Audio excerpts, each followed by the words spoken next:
Hi, everybody. Welcome to the 6th in a series of 7 live webinars in honor of the 50th anniversary of Earth Day.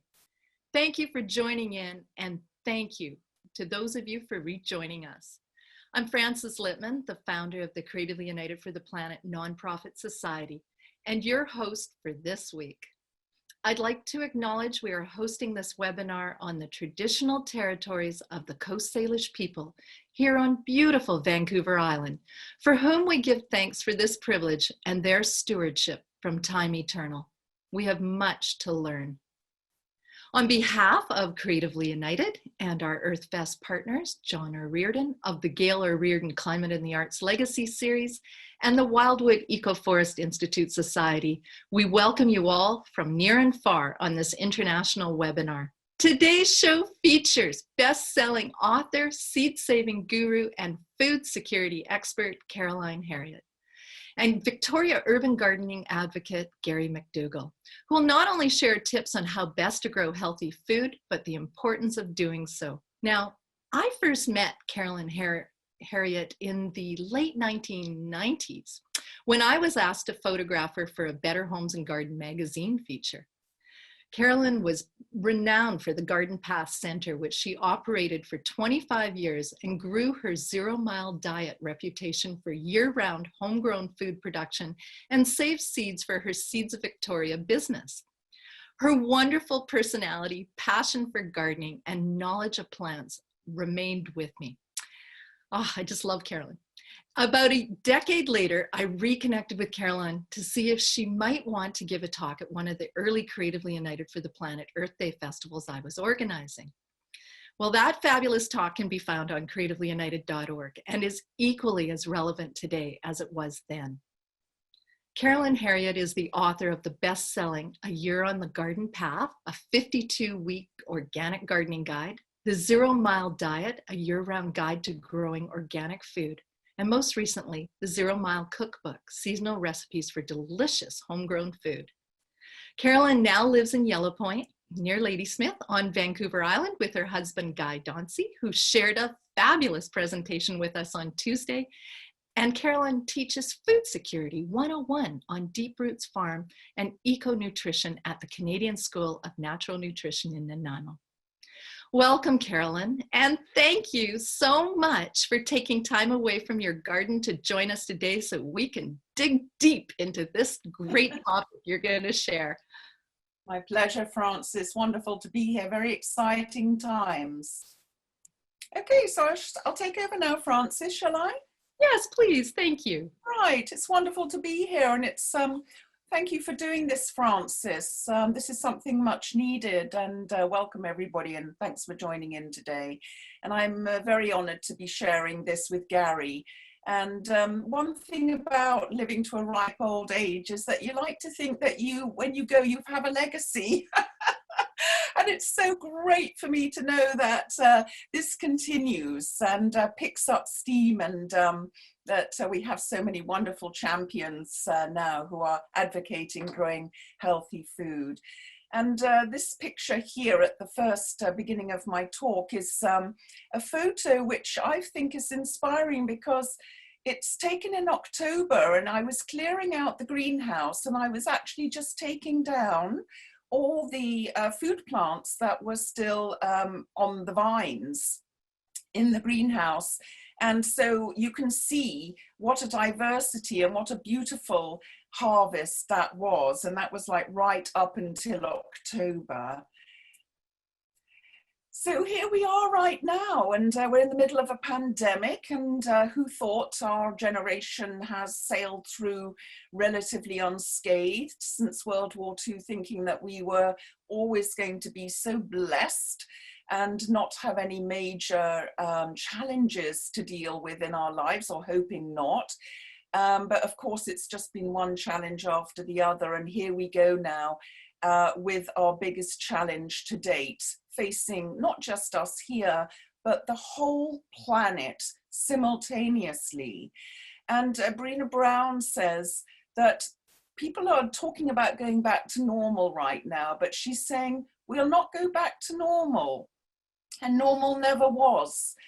because our pre-corona existence was not normal other than we normalized greed, inequity, exhaustion, depletion, extraction, disconnection, confusion, rage, hoarding, hate, and lack.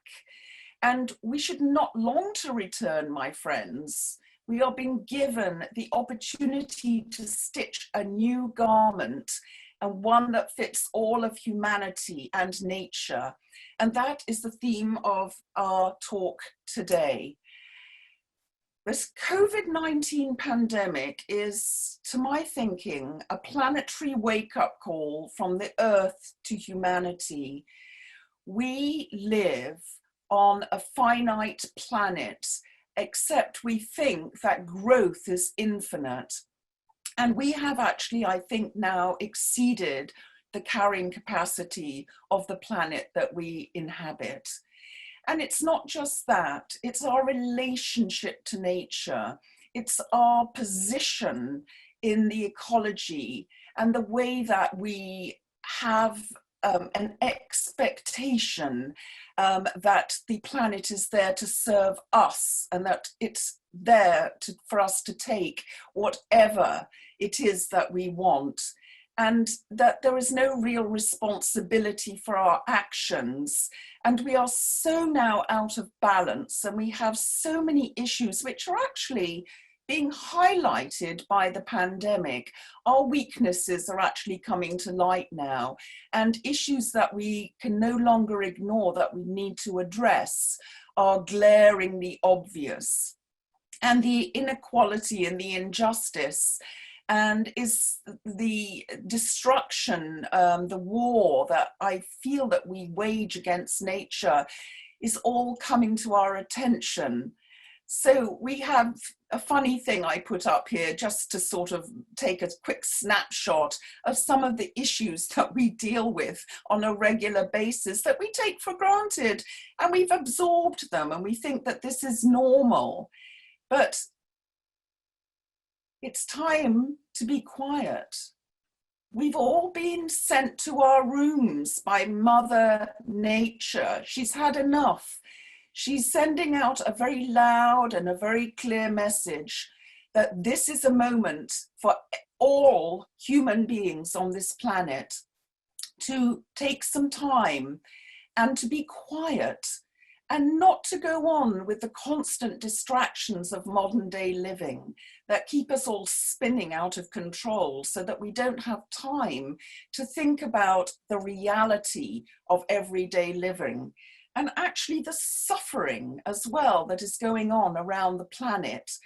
And I, for one, has been watching this for the last 30 years, and I've been listening for the last 40 years for the messages of climate change and the need to change and transition. We've been begged to consider these things, but yet even now, at the beginning of the turnaround decade, the time we've been given till 2030 to stop warming up the planet. But even then, people continued, oh, I'll just take another holiday or another cruise, or I'm not going to be told what to do, I'm just going to carry on. It's my right to do what I want to do. And so Mother Nature intervened and said, okay, that's it. Lockdown coming up, because we are so out of balance with our position in the ecology of life. And the way I see it is very simply illustrated by this slide. It's on the left, our egocentric approach to being a planetary citizen, where we position ourselves at the center of the web of life, where we presume that everything, every other sentient being, every other species on this planet is there for us to do what we choose to do with. And to where we need to go, which is basically just the change of one letter, which is the letter G, from ego to eco. We need to go from being egocentric to being ecocentric, and where we take our rightful place in the web of life equal with every other sentient being. And we have respect, as our ancestors before us did, and know our rightful place. And that is what I want to talk about today. And the key to that is the first thing that I made when I first came to Canada from England in my 20s was I woke up and I looked at what was going on with the food system. And I read John Robbins' book, Diet for a New America. And at that moment, I knew that I would never eat meat again. I would not allow the energetics of suffering to become part of my body.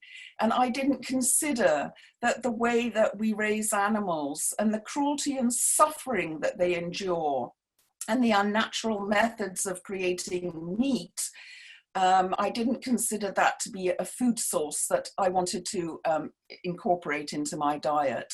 So I actually stopped eating meat 45 years ago. And I still advocate today, you know, that it's nothing wrong with eating meat, except we need to reformulate our relationship with animals that are emotional, sentient beings that have the same rights as we do to natural life. And let's just talk about, you know, the key issue what we're discussing today is food, our relationship with food.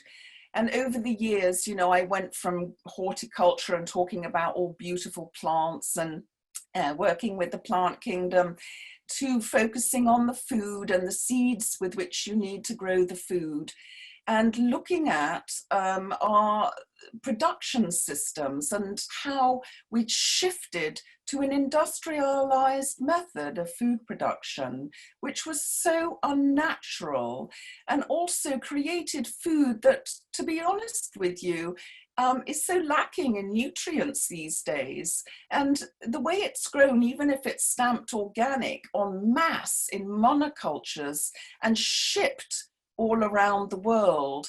And that method of food production actually contributes 50% of the emissions to warming up the planet. So the way we feed ourselves is actually contributing with the globalization of our food production system to warming up the planet. So something needs to change here.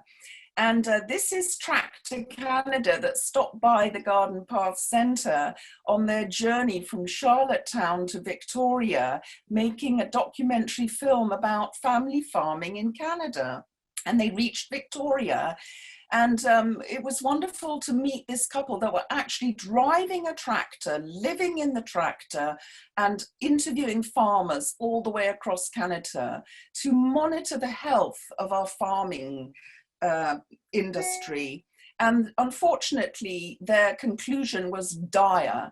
And we are faced with a situation where we have an aging population of farmers.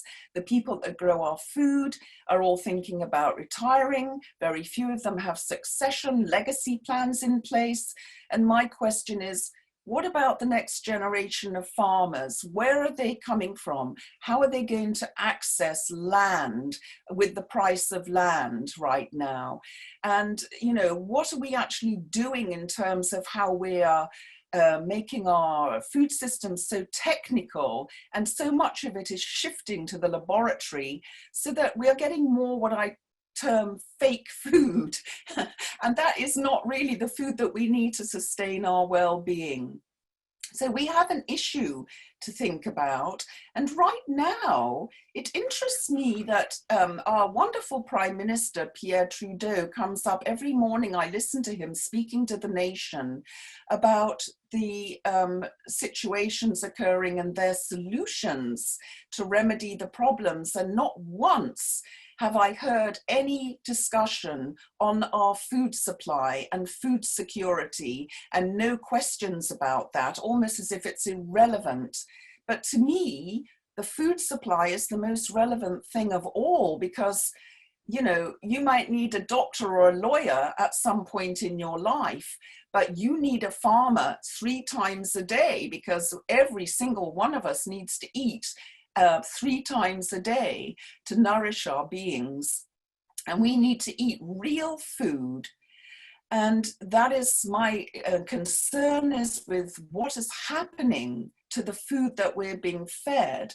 And the fact that the farming industry is under-supported, invested in, and has becoming, moving in towards being governed by digitalization and artificial intelligence now, using drones and doing all sorts of manipulative gene shifting in laboratories to create food to feed us. Well, going back to the meat thing, I think that isn't real food. So we moved up to Yellow Point, and lo and behold, unbeknownst to us, across the road was a 5-acre farm which we purchased.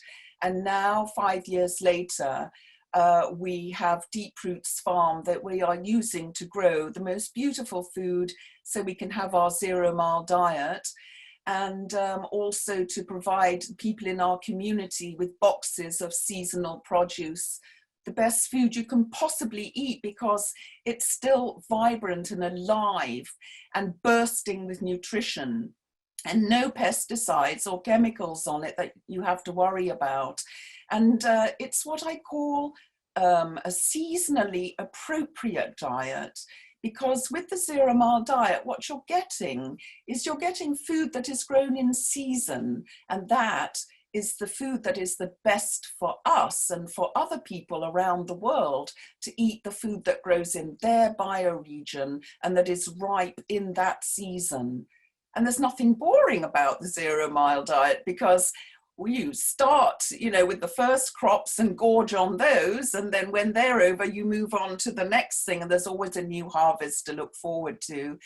So on our farm, we've been disrupted, as have many other farmers, by COVID-19, and their plans have gone sideways. And we were growing food to provide a restaurant, and a lot of farmers now grow food which goes to restaurants. And this has shocked people. The farming community has been turned upside down, because now the restaurants are shut and they don't know what to do with their food. So many farmers right now are in the quandary of deciding whether to even bother planting their harvests, their crops. And the other question being, who's going to do the work? Because we have problems with migrant workers. Here we are in Canada and also in Europe. They're not growing their own food. Countries are not feeding their own people. They are bringing in migrant workers to do the work, because this work is somehow too much for Canadians to do, which I don't understand myself. But so we are switching now from providing food to the restaurant to offering boxes to people who live in our community. And I would highly advocate that if you have an opportunity to put your name down for a CSA, Community Supported Agriculture box, you do so, and you will never regret it. And I think there's probably going to be wait lists for those at this time. So the next question is, what about growing food ourselves this year? And we've seen that fantastic resurgence, people rushing into their gardens because, well, it's the one place we're allowed to go right now, and ripping up their lawns and thinking about starting a food garden, for many people the first time that they've done this. So it's very exciting, because I believe that, just as it happened with me, the first time I ever planted a seed and watched that seed grow, I was hooked. And I've grown food gardens ever since that time, and my food gardens have become more and more extensive, to the point where I said, I am actually going to attempt to feed myself year round with food that I grow myself. And in the process of doing that, I can actually feed my family, and I can feed friends, and I can feed my community in my neighborhood. I can feed other people, because there's plenty of food when you start breaking open those packets of seeds and planting it in the ground. And I wrote books and had students and invited people to come to the center to see how using organic, natural methods in co-creation with nature, you can produce more food than you would actually know what to do with. And for me, the definition of food security is making sure that your neighbor is fed. And that is something that was, if we are going to move forward in safety and security together, it's no good only few people having the ability to eat when others can't access food. So real food is what I'm talking about. I'm talking about regional, environmentally responsible, agricultural land use. And I'm talking about food that nourishes us, that feeds the body, that when you put it in your mouth, you just go, that tastes so good, because it is good for you and doing you good. And it is eating as close to the natural ingredient as you can possibly make it, and eating as much in the summer raw as you can possibly eat as well. So while we're growing food, we're not just growing food, but we're leaving some of the food to go to seed, because I believe that without having access to seeds to grow the food, we cannot actually have food security. And that is a sustainable method of food production, is including the seed saving in the food growing cycle. And when I wrote the book, The Zero-Mile Diet, there's thousands of books about how to vegetable garden. And I didn't want to just write another book. I actually decided to write about the food plants and the culinary herbs.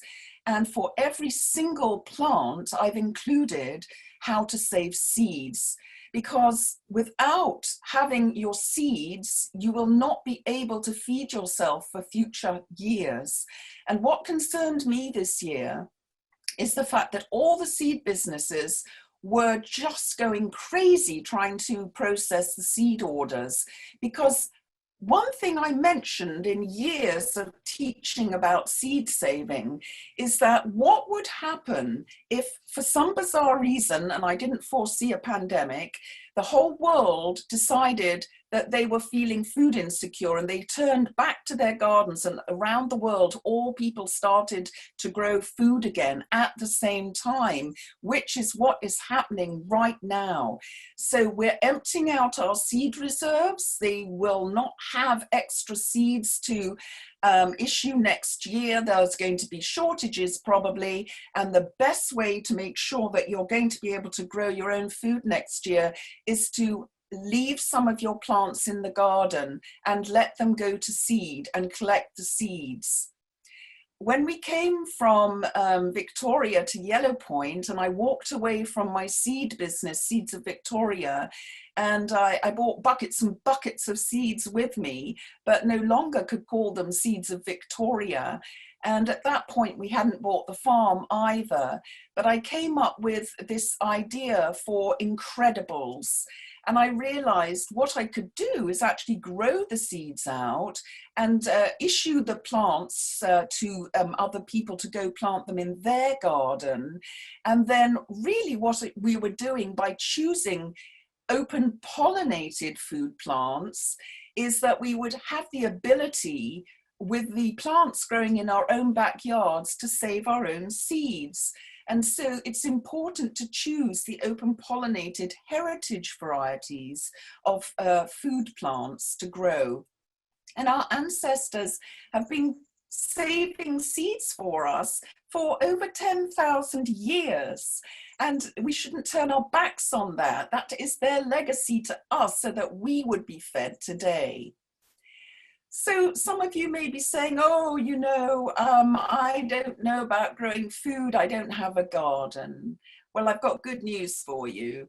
You actually don't need a garden to grow food. You can grow food in a simple cedar planter box like this.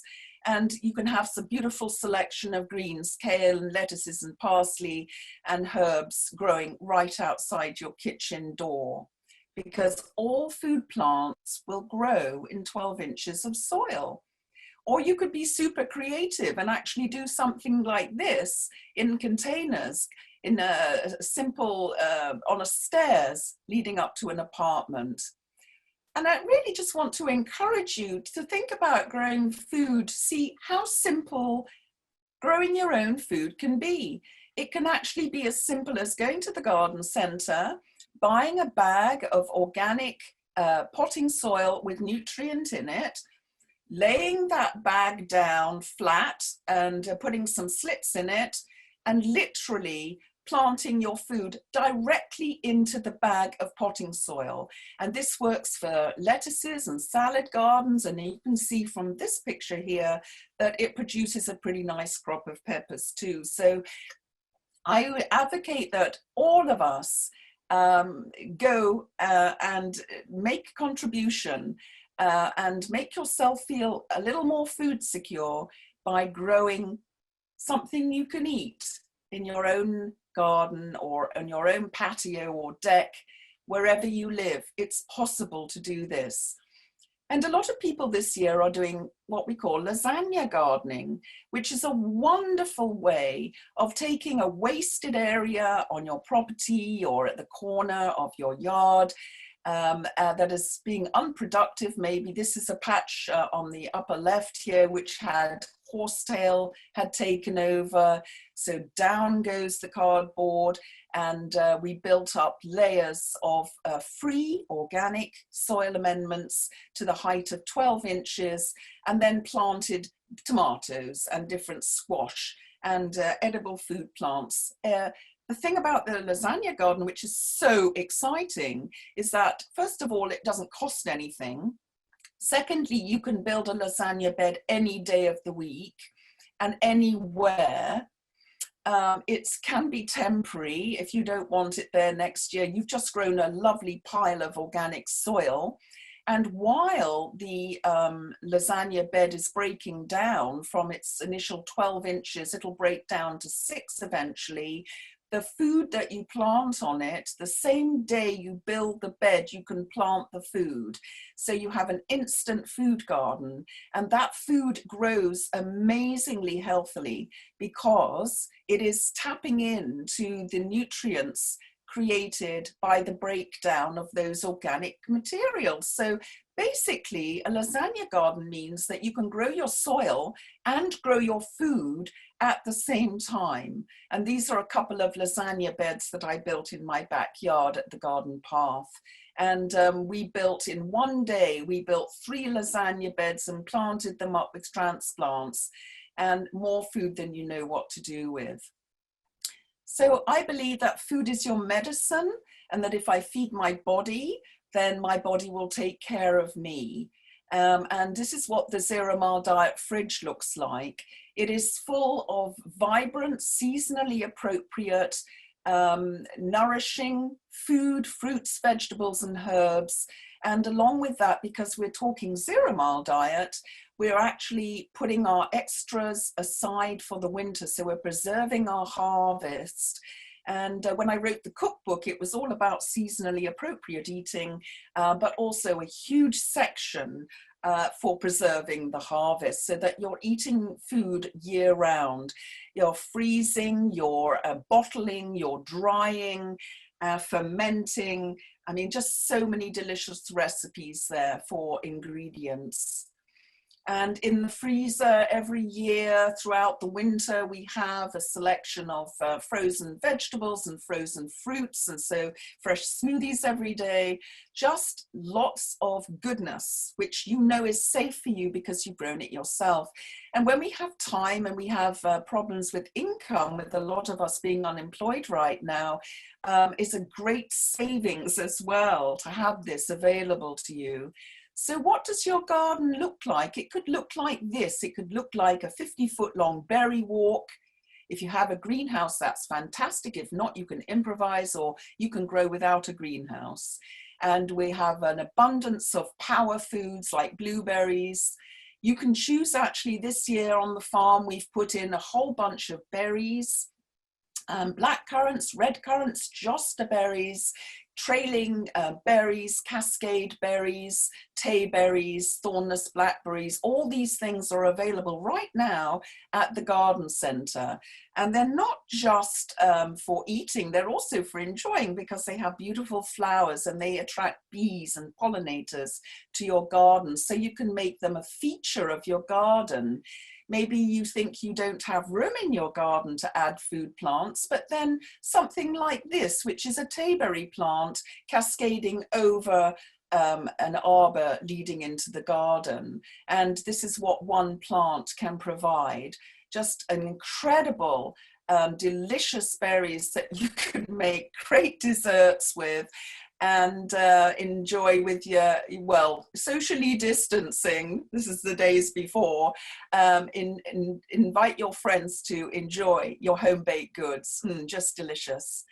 And let's not forget the children, because when the children come into a zero-mile diet, they are just rushing to pick the strawberries or the raspberries, or to pick some peas or pull some carrots. And it's important for the children, the next generation, to stay connected to the source of their food and how food grows, and that it comes from a seed and not the supermarket. And you can do fun things like this with a simple alder poles there, like form a teepee, tie them up at the top, and then plant some runner beans and some nasturtiums to climb up.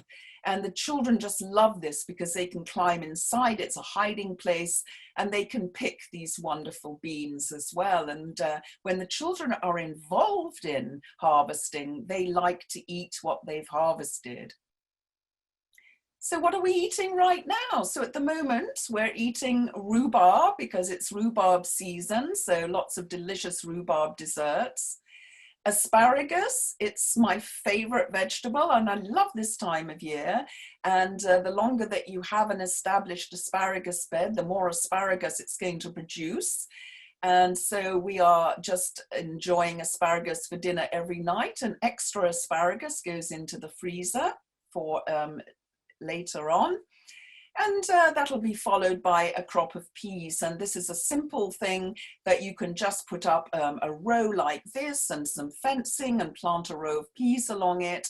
And you'll end up with a whole row of peas like this. And while you're at it, you could get creative and you could plant some sweet peas together with your edible peas. And then you'd have flowers and edible peas at the same time. And this is another one of my absolutely favorite homegrown foods. So you've got a lawn, you don't know what to do with your lawn. Maybe just take a shovel and go right into your lawn and dig a 4x4 hole in the ground and fill it with compost or aged manure and put in a fruit tree. And that is how we started our fruit tree orchard. And I planted all the fruits, the hard fruits that I love to eat, the cherries, the pears, the apples, the plums, everything, anything that you want. And if everybody planted a fruit tree and different fruit trees, we'd be all swapping and sharing in our neighborhoods with an abundance of fruit. So apples are great for winter. The russet type apples will store all winter. And there are so many things you can do with them. You can bottle, you can make apple sauce, you can freeze it or bottle it. You can juice your apples so that you've got your own organic apple juice. And you can dry, get the dehydrator out, and you can dry a whole bunch of different fruits. Our grapes we dry into raisins, our pears we dry, apple rings, dried plums, and dried peaches. And then during the winter, you simply pour boiling water over the dried fruit and you have a fresh fruit compote with your oatmeal every day. So what surprises me is that we're getting a lot of recommendations from the government, but the one thing that the government is not advocating is that we all grow food, and that, you know, the kids, you know, the young people who are unemployed and wondering what they're going to do this summer are being given bundles of money to stay in bed when they could be actually given money to go and help the farmers who are desperately needing help with planting right now. And later on, they'll be desperately needing help with harvesting. And we will desperately be wanting to have the local produce, which is not going to be grown if we don't actually activate this system of getting people involved in our own food production. So we've done it before. During the war, they said the way to victory is through food production. An army marches on its stomach. And we are at sort of war right now with COVID-19, and I'm not hearing anybody talking about food concerns. So apart from COVID-19 concerns and the disruption to the farming, one of the things that concerns me is that I'm looking down the road, always looking into the future, what's coming down the pipeline, and what I'm seeing scares me. And it's the intensification of the industrialized agricultural system through digitalization and artificial intelligence. It looks like what's being planned for us with biotechnology and scientists in their laboratories is more frankenfoods, a future of farming without farmers, with machines, high capitalization, which is why there's no succession plans. The kids don't want to take on this debt load from their struggling farmer families, parents, and fake food, like actually synthesizing food, calling it food, trying to feed what we're thinking will be 10 billion people on the planet by 2050. But the problem is that the system right now is not set up to feed people. It is commodified. Our industrialized food system is about making money. And how do I know that? I know that because we have, according to the United Nations, we have 1 billion people out of just over 7 billion people on this planet who go to bed hungry every single night. So we could feed everybody on this planet if we put our minds to it. And what we have to do is give people empower them and give them the possibility to get land, have seeds, and put the farmers to work growing food for people in their communities. Bring the food back home, which is where we will have food security, knowing that we can do this. And here on Vancouver Island, of all places in the whole country of Canada, we are uniquely situated with our mild temperate climate and our amazing land base, all these fertile valleys up and down the island, from North Saanich down in Victoria to the Port Alberni and the Comox Valley. And all these valleys which are hardly producing any food. If we could initiate and invest in our agriculture, which has been sorely ignored for so long now because we relied on ferries coming in and bringing 85% of the food we consume to us on the ferries. So sustainable island and sustainable food systems, looking at this opportunity to actually come out of this pandemic better than before, which means that we will be now investing and focused on local seasonal foods, the health of the population, which would be so much better if we had real food full of nutrients that would build our communities, bring people together. Agriculture, that is about culture, that is about bringing people together to work together to help each other with local economic development. And we're going to set up local producers, processors, distributors, and retailers. And we can do this because we have people that are cognizant of doing this, a small number now working together, but yet not much support and very little investment. But heads up to Mayor Lisa Helps for diverting 75,000 plants from the Beacon Hill greenhouses in James Bay to be distributed to those in need. So she says, well, people are complaining, you know, well, this isn't the use of taxpayer funds, you know, giving food away to people. But she can see beyond what's going on, and she's looking down the road and she's saying, well, just have a few less flowering hanging baskets because this is important. And it is important to empower people to help themselves. And then we have another disruption here with Chris Hildreth, who's at Dockside Green, who grows food to supply restaurants in actual containers.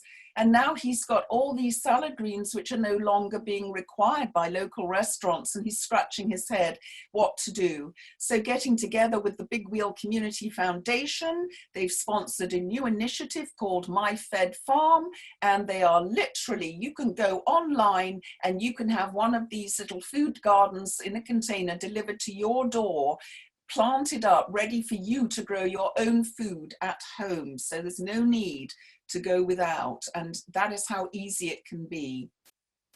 And then with our seniors and our children in the schools, and we have systems which are connecting the farms to the schools so that people can eat and children can know what healthy food is about.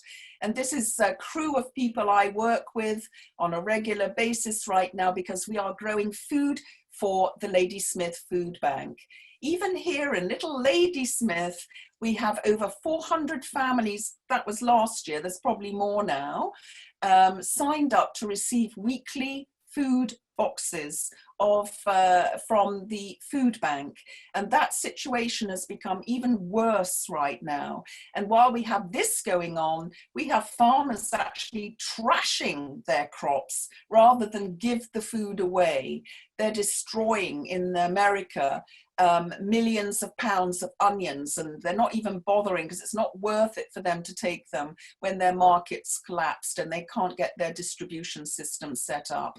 So meanwhile, you have people in cars lined up down the highway, waiting, socially distancing, waiting to pick up food because they don't have the money, the income, and they cannot feed their families. So volunteers growing food for others with a local food bank. And then the signs of the future. We need to bring the food back in with rooftop gardens in our cities. This is Vancouver on Davie Street. Actually amazingly inspiring to think that you have a community garden right in the heart of downtown Vancouver, and we can break out gardens wherever we want to, as we can see how simple it is to sow a few seeds and grow some amazing food. But I think that what I want to say is that the ultimate goal of farming is not just about the growing of crops, but it's an opportunity for us to seize right now. It's about the cultivation and perfection of human beings. It's about the fact that we have disconnected from nature, that we have disconnected from the source of our well-being, from the food that nourishes us, that feeds us, that keeps us healthy.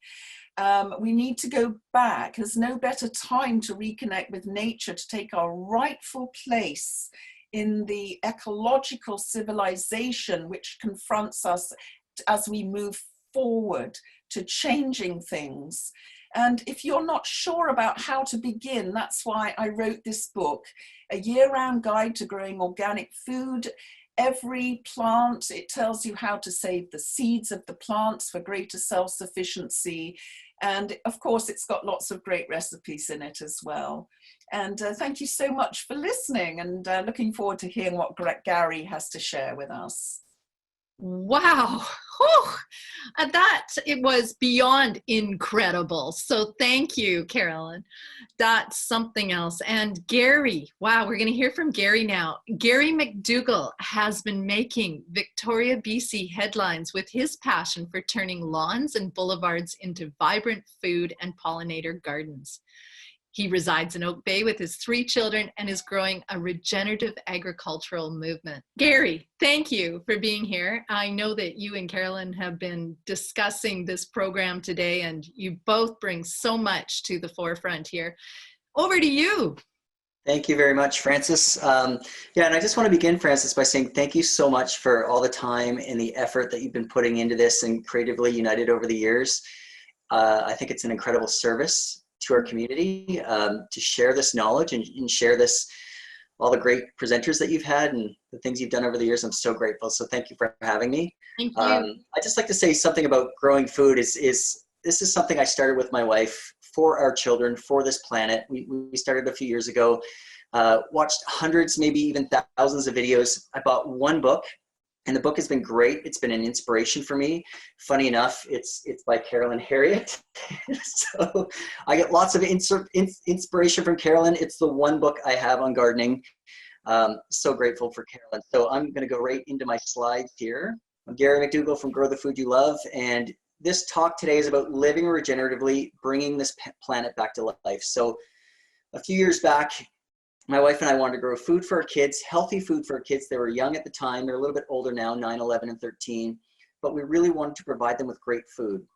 As well, I felt this need that I had to change my way of living with the planet. I felt like I needed to do something. So there was a process of bringing myself back to life. It was going from a place of like just kind of being bored, and maybe it was a midlife crisis, to a place of being inspired again and doing something meaningful and good for the planet. So I'll give you an overview of the talk. And this is a picture of our front yard and all the veggies that we grow year round. I just want to acknowledge the land that we're on. I'm going to do that briefly. I'm going to talk about how we got into the gardening and regeneration. I'm going to talk a little bit about our current degenerative system, because I think it's important we all know about this so that we can have a future. We can change that by regeneration rising, by regenerating our consciousness, but also regenerating the land that our food and everything grows on. And then I'm going to ask at the end, what's emerging for you? So a couple of months back, I was at UVic for this food conference, and my land acknowledgement goes to acknowledge that First Nations or Indigenous people lived on this Coast Salish territory for thousands of years. And that's really inspiring to me, because I think about the people and their wisdom, that they could live on this land and from this land get their food, get their medicine, their clothing, their shelter. They had an intimate connection with the land, and they regenerated it in a way that there was food for them in generations after generation after generation. So I think if we're going to have a future, and my children will have a future and future generations on this planet, we're going to have to tap into that wisdom. And that wisdom it's in all of us. So just recognizing that this land that we're on, that the Indigenous people had all their food, that we often call it a Gary Oak ecosystem. I've learned at that conference that the system was referred to as a Quetlal or a Camas ecosystem, and that the Camas was a very important food in their diet. And this is our front yard, and these are my 3 children who are 9, 11, and 13, and we grow food here year round, and we have a chicken there. And I wanted to highlight this because this was a front yard. This was a lawn that we struggled for the first couple of years to grow grass on. And I didn't like that. And I didn't like that the former owner, who was a great person, I heard, he lived here for more than 50 years in this house. The garage was filled with chemicals. And I could kill everything if I used those chemicals, but I never used them. I put them in a bucket and I took them to the recycling depot, and we started bringing our lawn and our yard back to life with free resources. Like you can see wood chips in the path.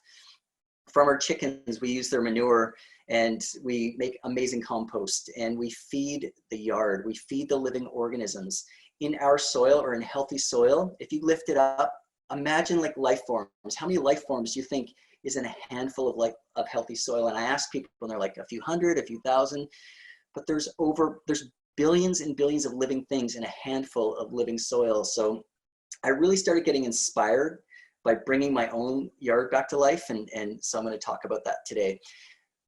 But also recognize that regenerative living or farming, it's being done all over the world. This is an example of a place in Portugal. It's Tamera. It's an eco-village. And when the people first showed up in 2007, it was just this dried and desertified landscape. It had been over-farmed, over-cultivated for many years, and it was almost desertified. There was almost no life. Sepp Holzer, who he was hired to kind of bring this land back to life, the first thing they did is they started to capture the rainwater. So he dug out this area at the bottom, and from that rainwater is now a big lake where they can swim in, but they also use that water to bring the landscape back to life and to grow their crops. So regeneration is about learning how to work with the land and capture that water and start bringing things back to life. And I use this guy because people often say, oh, it's kind of cool what you do. You're not going to feed people, or you can't feed the world doing what you're doing. This guy's name is Gabe Brown. He does this on a large scale. I think he's in North Dakota. He's got a 5,000 acre farm. He uses animals for integration. He doesn't disturb his soil. He doesn't till his soil. That's something that we do. We don't till our soil. We feed those living organisms. he always puts a plant in, and that's something that we've learned and we do succession planting. So when something comes out of our garden like corn, we'll put something new in like garlic right away, because plants in the soil actually sequester, you know, CO2 from the atmosphere, and they put it back in the soil and they feed the living organisms. So I'm learning from guys like this who they're working with nature. It becomes an intimate kind of relationship you have with, it could be like 5,000 acres like Gabe, or just your yard, or a patio planter or something. Right now, and this is a little bit of the degenerative thing, and this, when I started learning about this, I got a little bit scared, to be honest. We've desertified over 1/3 of our farmland in the last 40 years. So we're living in a way that's literally, we're desertifying or destroying our planet, you know, through chemical agriculture, through tillage, through different, you know, overgrazing of animals. We're not managing or working with nature in a really good way, and we can do so much better. And I just want to say, this is a slide I got from an organization. I took a soil advocacy course through Kiss the Ground, and it says, our soil is sick and broken. On the top left of your screen, you can see desertified land from plowing, from chemicals. In the middle of the top screen, you can see animals. It's a concentrated feed operation. When I started learning about stuff like that, our family doesn't eat, we eat some meat, I will say that, but we don't eat any meat whatsoever from fast food organizations or from the grocery store, because I don't want to support a concentrated animal feed operation that is unhealthy for animals. It's unhealthy for the planet. It's highly extractive. The animals are fed byproducts of things that are really not healthy for them or the planet. So it's pretty bad. In the top right-hand corner, it's the Gulf of Mexico. The Gulf of Mexico has a dead zone from fertilizer going in there, glyphosate, the chemicals being sprayed on our crops. We're killing the planet through our agriculture and desertification, and we're killing the planet through deforestation, lots of different things. So our soil, or this planet, is sick and it's broken and it's dying. But, and that's things we can do. And so the thing that really inspired me, though, that we wanted to take it to the next level, where we dug up our front yard and decided to grow lots of food, is I saw something like this.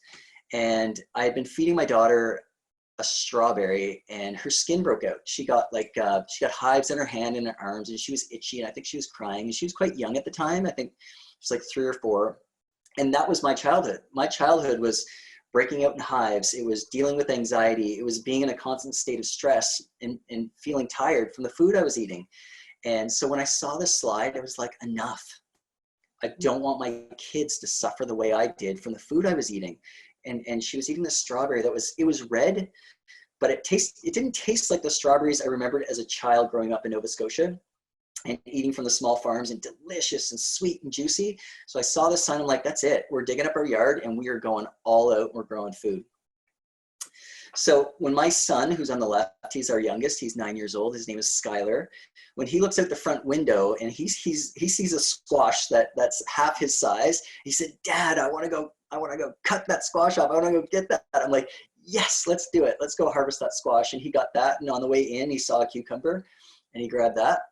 So we brought that in, and my daughter on the right, we call her Mousy. And we call her Mousy because she's so quiet and she's so beautiful and gentle. And I was walking by one day, and I didn't even, out of the corner of my eye, I saw her. I'm like, oh my gosh, what are you doing down there? And she showed me her blueberries. And it was only in the last couple of years we started actually eating the blueberries, because she would get in there and eat them all first. So I showed her this slide yesterday. She's like, yeah, I filled that bucket. I filled that container, but I'd eaten half of them, and then I brought the other half inside. And I think she ate the rest of those too. So we're having lots of fun with our kids, sharing this food, them eating this food, and it's just really amazing to do that.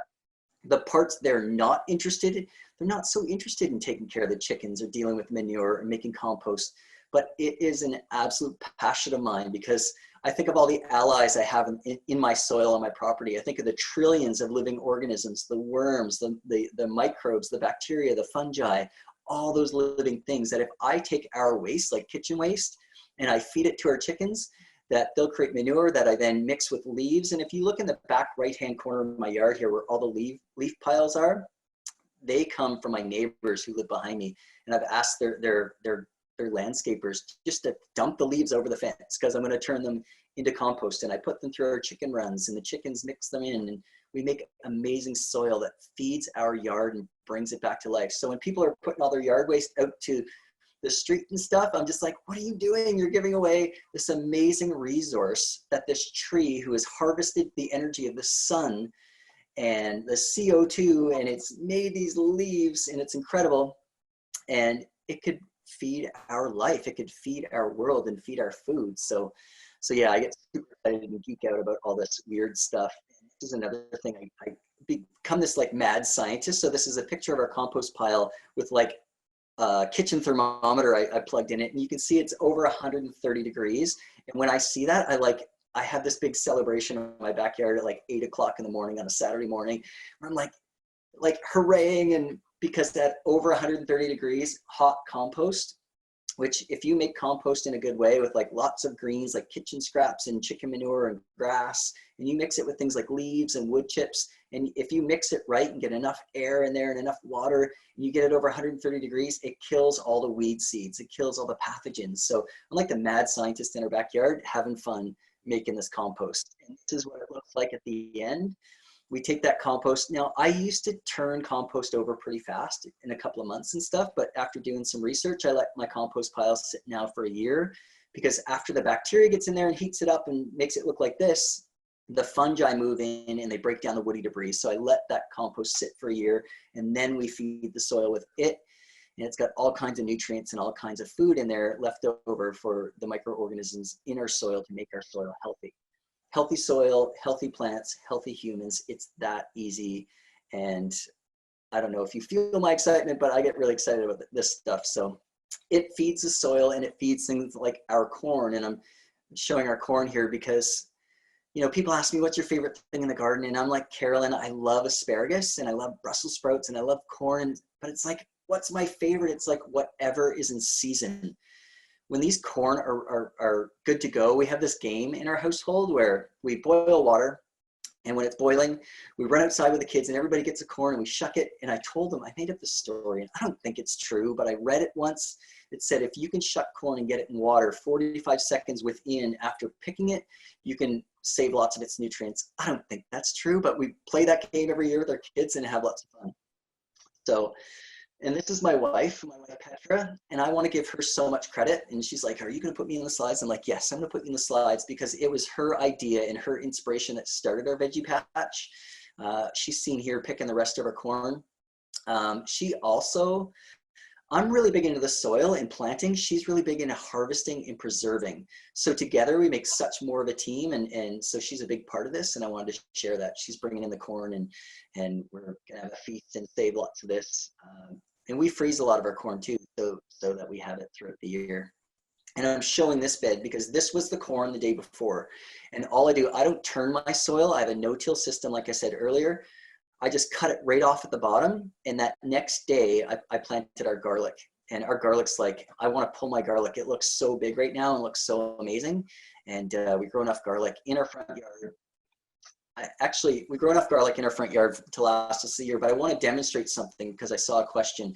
Somebody had asked about, how do you keep the deer out? This is our front yard. We have deer that live in our street. And if you can see this, we have a simple pole system that we put up for fence posts. It's just rebar that we put into the ground. We put this EFT, electrician's pole, and then we just attach stucco wire to it.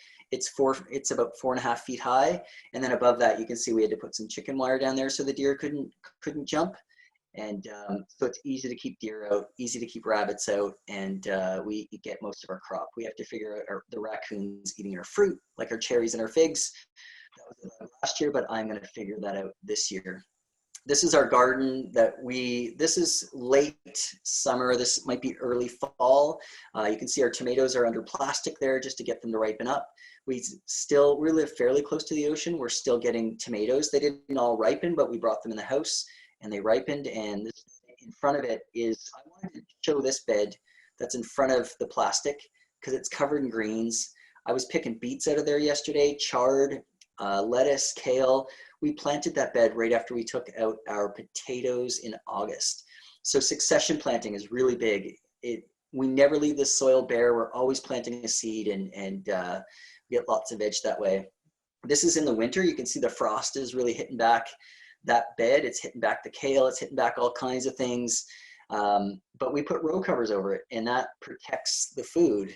And there's the row covers again. And here's this crazy guy giving you toast with his green drink that he took out of his garden.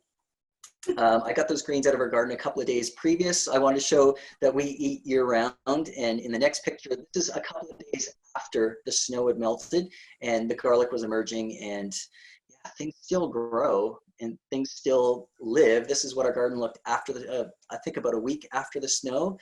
Things are still looking really good. So snow, we can grow year round here. I just wanted to demonstrate that.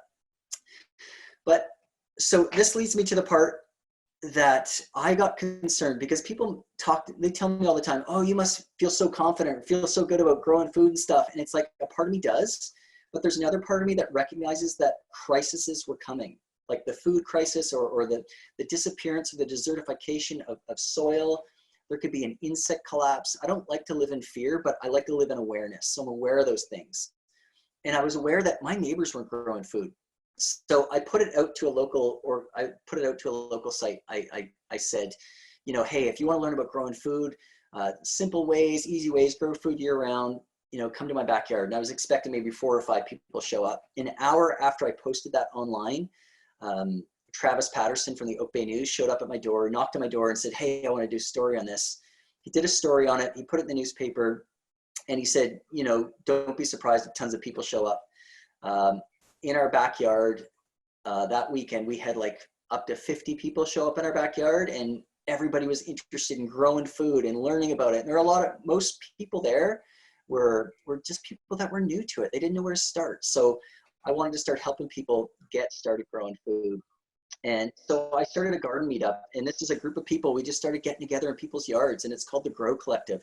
And I wanted to bring people together that could share knowledge and could encourage people to grow, and we could just really ramp up our food production here in Victoria. So we did this. We met in somebody else's front yard, and the neat thing about this person's front yard, her name is Robin June Hood. She lives just a couple of blocks away from me, and she also runs the Center for Earth and Spirit, and we're now collaborating to create. And funny enough, we were in a meeting this Monday, and it was about the new ecological civilization. I didn't give it that name. Guy Dauncey did, Carolyn Herriot's husband.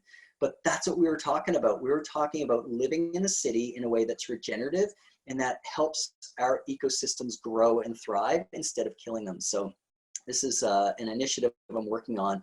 And in that, the Grow Collective, we share information like, you know, planning out your garden. This is my garden planter. It's a West Coast Seeds catalog. They're free. And I plan my garden out year round. And on the left is our front yard, our gardens. And I'm like filling out what I'm going to plant this year and what I'm going to, you know, do succession planting and stuff. And Carolyn had mentioned Lasagna Garden. This is a friend's backyard.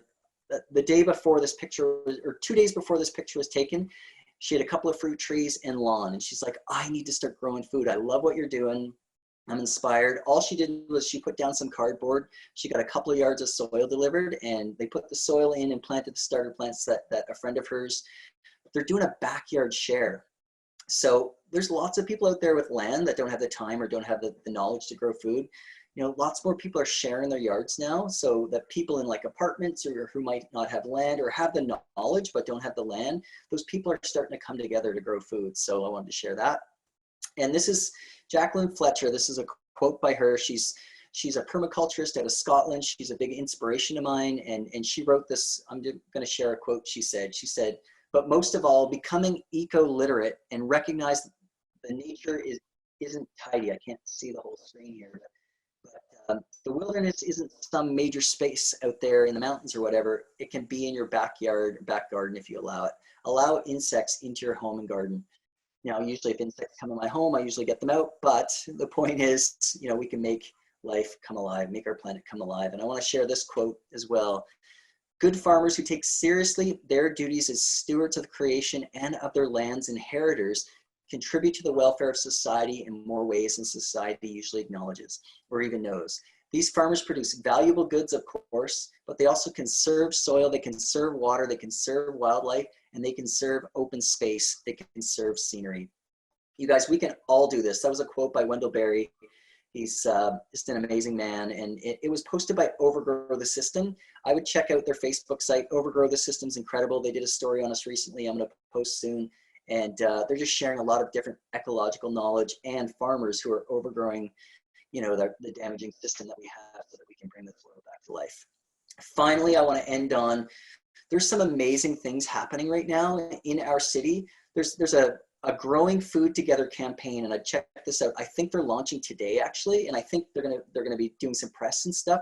But the growing food together campaign is like the different food organizations and leaders in our city. They're gonna help people get food, and those 50,000 to 75,000 food starts that the city of Victoria are growing. The Growing Food Together campaign is going to share videos on how to grow them. They're going to get people educated on how to grow food. The Compost Education Center is doing amazing online stuff right now. The City of Victoria Seed Starts, like I said. There's so many local farmers that could use our support by buying their starter plants. I know there's Mason Street Farms. We can buy their plants. There's Sol Kinnis runs a farm. She does CSAs. There's so many different farmers we can support by buying their seed. Machosen Farms and Salt Spring has some seeds that we can support them, and then they can help us, and we can increase our food security. And Gary, and then finally, guys, like I said, I'm on Facebook. Grow the Food You Love. You can join our Facebook group if you're interested in learning how to, you know, grow more food. We also I do consultations, so I've gone to people's houses even during this time. But I say if people want me in their place, I want to keep at least like 20 feet distance. If I'm going to work, I want to be safe, and I want you to be safe too. We also do free Q&As. Every Saturday morning, I'm showing up on Facebook and I'm answering people's questions. There's lots of questions out there. So, and my children and my wife started a course for young families. It's how to start your family-built garden course to get people growing and to give people things to do. Because we were watching the news the other night, and my kids saw this guy say, "Hey, what else am I going to do but sit around and smoke weed and watch TV?" I'm like, we've got something you could do. You can grow food in your yard, and we're having the best time with our family right now. So thank you so much. If you have any questions, I'd love to answer them. And thank you, Frances. Oh, thank you, Gary. Wow, that was absolutely incredible. And what a wealth of knowledge both you and Carolyn are. Oh my goodness. We have a number of questions here. And Lucy asks, how do you keep gophers and rabbits out? Real quick. I use stucco wire. As long as my front yard's all in stucco wire, that keeps the rabbits out and the deers. I don't have a gopher issue. I haven't seen any gophers, so yes. Thank you. This one's from Kathleen. I like the succession idea year round. Are you rotating legumes, heavy feeders, etc.? Yes, if you mark your gardens out, you plant your families together, then you can actually keep track of what grew there last year, and then this year you can switch up to another family. So crop rotation definitely recommended. Gary, did you have any issues with the Municipality of Oak Bay when you turned grass into food? And yeah, other people are asking the same, saying that they've run into problems in their municipality. That's a great question. I get that a lot. I forgot to speak to that in my talk. I had zero problems whatsoever, but I'll tell you what I did when we first moved in 10 years ago is we started creating relationships. It's just the type of people we are. So we have really good relationships with our neighbors, one. Two, we had a really good relationship with the city bylaw officer because we did some renovations when we first moved in. Just became like friends with them, like buds, and we chat and stuff. So I went to him before we did anything and I said, what can we do? He said, 4-foot high fence, no more. So our stucco wire fence is actually 4.5 feet, but it's see-through. So they seem not to have issue with that. And two, so we just put wire, like I said, up above to keep the deer out. But he said we could grow fruit trees. We could have mini greenhouses, anything in our front yard. What we did in our yard was up to us, he said. So yeah, super easy, no problems. Okay, I'm not sure if either of you would have to deal with bears in a compost pile, but Carolyn, maybe you've had some experience with that. That's from Brad. Yeah, well, the bears usually come at the end of the season to get the apples that are still hanging on the tree. So if you make sure that you pick all your apples, you won't be luring them into the garden. And of course, if you have a dog, that's going to keep the bears at bay. Excellent answer. This one's from Judith. What do you do to make your water needs reasonable? Oh, right. We use drip tape, and I see that Gary did soaker hoses too. We don't waste anything. On the farm, we have a computerized drip tape system where the water comes on every day, 20 minutes, drip, drip, drip, right to the roots of the plants. And so there's no evaporation loss and there's no waste. And so it's a regular, feeds the plants right at the roots. Yeah. Yeah, we use drip irrigation as well. And something I want to say to that is, it's something that I installed myself. I went to the irrigation place and I asked them, and they were super good. West Tech Irrigation here in Victoria. And my youngest son was 7 at the time. He helped me put it all together. It was like doing Lego. It was super fun. So I'd highly recommend drip irrigation. Excellent. Yeah. And of course, the other thing on that question is mulching. Mulch. Yeah. Right. Yeah. Thank you for remembering that. Claire Atwell asks, are there crop rotation planting tools, especially when the sun is limited in your yard? You do have to suit the plant to the site as far as sunlight, and that's where observation comes in. So that there are plants that can be grown in shade, and there are plants that absolutely need heat and full sun. So yes, make sure that you look up online. It's fantastic if you're not sure, or the West Coast seed catalogue is full of information, and match the site to the requirements of the food plant that you're growing. Mm-hmm. This one's from Thor. How do I treat pests such as slugs, earwigs, sow bugs, larvae pests, etc., without the use of pesticides? One of the things I'm doing, I'm really excited about this year is before we plant a bed, is I will fence it off with chicken wire, and I put a couple of our chickens in there. And they've found some cutworms. I just want to say about cutworms, I have a really hard time starting carrots and starting actually a lot of seed in the ground this time of the year. So I do a lot of starter plants because the cutworms were getting them. So chickens eat the slugs, the wood lice, the cutworms, all kinds of stuff. So far, so good. A lot of my seeds are emerging. So that's one of the things I've been doing. Thank you. And I know people can find more information on your website, Gary, or on Facebook as well. Yeah. Carolyn, can you please repeat the name and contact information for the person at Dockside Green who's delivering container boxes in the Victoria area? We'll also post that to Creatively United, but you can just tell people now. His name is Chris Hildreth, Hildreth, and Topsoil is the name of the business at Dockside Green. And it's called Fed, I can't remember now exactly, Fed, F-E-D, is the name of the initiative. Okay. The Food Eco District. Right. Pat just shared the Farmer's Almanac also has a garden planning tool that's just fantastic. So thanks for sharing that, Pat. Oh, and listen, this is one from someone you know, but will remain anonymous. Carolyn, share your peas in the gutter secret. You'll know who asked that.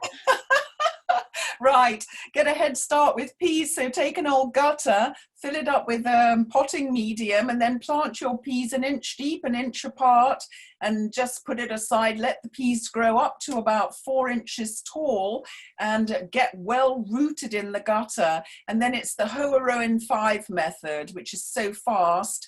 You just go out along your support system, you hoe up a furrow, and then you remove the peas out of the gutter and just put them in the furrow, cover them over with a bit of soil, water them in, and you're off, and they'll take off, and you get 100% germination that way, and a fantastic pea crop. Mm-hmm. Okay, we had one from an anonymous person here that we do have a video about speaking to the possibility of growing citrus fruit on Vancouver Island. We have a whole video about that. It's fantastic. There's someone doing it in Saanich who sells the trees.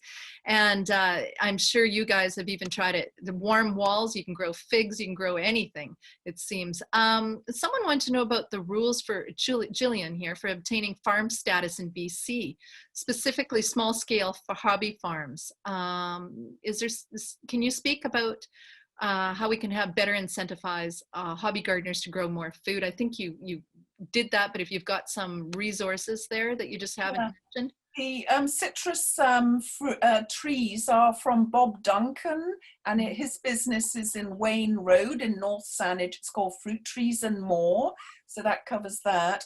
And he custom grafts trees and things as well. Fantastic, inspiring what he's doing. Yes, there is a minimum amount of acreage that you are required to have in order to get farm status. And then on top of that minimum acreage, at the moment, it's only $2,600 a year you have to generate in income from what you grow on your land in order to qualify. But the best thing is to go to the assessment office and actually make inquiries as to whether you qualify or not. It's very different from people who live in urban environments, because that's a little bit more restricted there as to what you can do. But for the people who live out in rural areas, and they have zoning like RR1, and agricultural zoning shouldn't be a problem. If you have the appropriate zoning, you should be able to get farm tax status pretty easily. Okay, this one's from Joan. We have a large backyard which we seldom use. We would gladly grow these suggestions, but we are in our 80s and unable to plant or take care of it. Any suggestions? I just want to say, with the Growing Together campaign, there is an initiative now where landowners can link with new farmers or people who need land. So I would look up the Growing Together campaign. I don't know their website page yet. I don't know if it's up yet, but if you contacted the Compost Education Center, they would have a link for that too. They could help people link up. Oh, fantastic. We've got this one from Douglas saying, I just read the very inspiring book, Sustainable Agriculture and Resistance, Transforming Food Production in Cuba.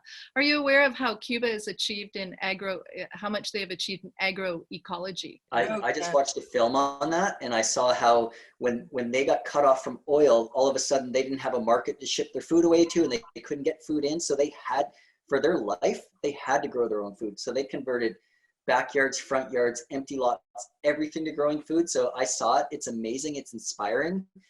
It might take an absolute collapse of our civilization to get everybody growing food here. Having said that, yeah, it's amazing. It's inspiring. And I'd like to see a lot more of that here as well. Someone else, Kathy, recommended Paul Hawkins' Project Drawdown, which identifies regenerative agriculture as one of the top practices to reduce carbon and feed the population. Yeah, you guys are all nodding your heads, so we know that's great. And, oh yes, and someone reminded us, of course, support your local farmers market. And Ted Sheldon has just mentioned the Growing Together campaign, growingfoodtogether.com. Backyard gardens are one thing. Can you suggest information for no-till on the medium scale, like of a half acre? People are interested, some of us are interested in quinoa, bush beans, and other higher pulses after a hay harvest. On the farm, on Deep Roots Farm, we are in our 5th year of growing food now, and we are doing no-till farming.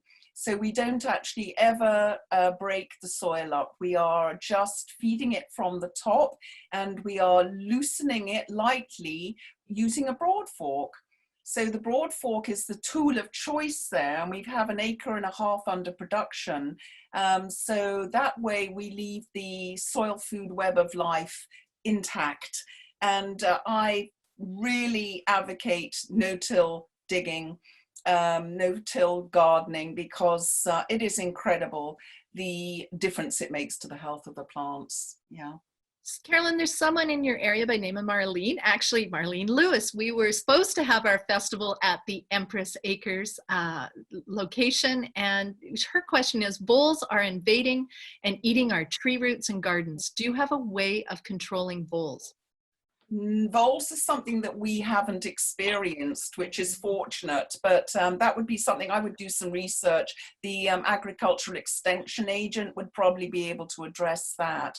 That sounds like a major project, but yes, I don't have a solution for that, sorry. Biggest little farm, they had a problem like that, and I think they brought in things like birds' nest boxes and stuff, or owls. They brought owls in to deal with the voles, so that's something to look into for sure. The Biggest Little Farm, you know, that wonderful movie? If no one's seen that, check it out. It's gorgeous, and that would have some inspiration about how to control. I think they had a gopher problem or something, and they brought in the predators, as you said, Gary. So it's like working with nature and allow nature to take care of the problem. But check out The Biggest Little Farm. It's very inspiring in terms of regenerative farming. Yeah.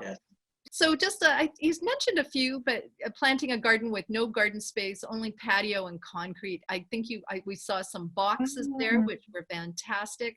You know what? A shopping bag. We're not allowed to use our shopping bags anymore. We have to have that horrible plastic. So take your shopping bag and stand it up and fill it with soil and plant it. That is how basic it is. I wonder if either of you have heard about the Federal Provincial Climate Action Initiative for Agriculture. This program was started about 10 years ago. It is designed to make farmers across BC more resilient to the changing climate.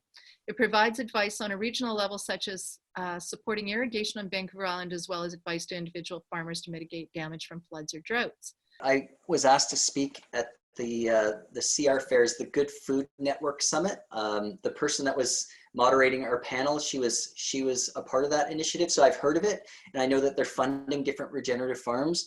One thing I would like to add to that is when I was at the Indigenous Food Conference, there's an Indigenous person said that there was a regenerative farm that was brought onto their territory, and they cleared the land to put a regenerative farm in, and when they did, a lot of the soil eroded into their streams and took away their food system. So I've heard of these things, but I think we have to take careful consideration of where we put our farms and who and how that's going to affect the people around us and the streams and the ecosystems and stuff. So I've heard of it. I don't know a whole lot more about it. Thank you, Caroline and Gary. And thank you to our audience and partners in this series, John O'Riordan of the Gail O'Riordan Climate and the Arts Legacy Series and the Wildwood Eco-Forest Society Institute. Thank you all for coming.